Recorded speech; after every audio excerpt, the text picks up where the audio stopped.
সকাল সকাল ডিম ভাজি করতেছি। তো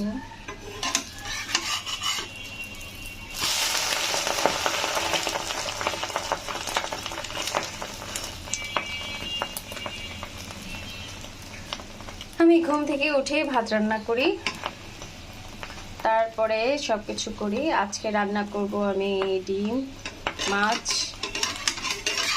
সবকিছুই রান্না করব একসাথে।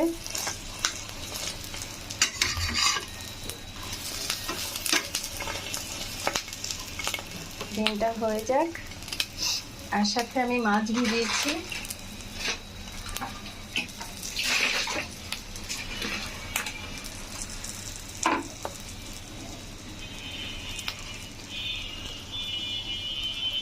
আর রান্না করব একটু কচুরমুখী, এটা আমি মাছ দিয়ে রান্না করব। এই তো তারপর মাছ ভাজি করতেছি, এটা কচুরমুখী দিয়ে রান্না করব তরকারি। কার ঘুম থেকে উঠে ভাত রান্না করতে হয়, আমার করতে হয়। আমি নাস্তা সবসময় বানাই না, বাহির থেকে কিনে খাই, ব্রেড খাই। ব্রেড কিনে নিই, দেন সকালে একটা কফি আর ব্রেড, ডিম পোস্ট এগুলোই খাই। আর আমি 10টার মধ্যে 9টার মধ্যে রান্না উঠাই দিয়ে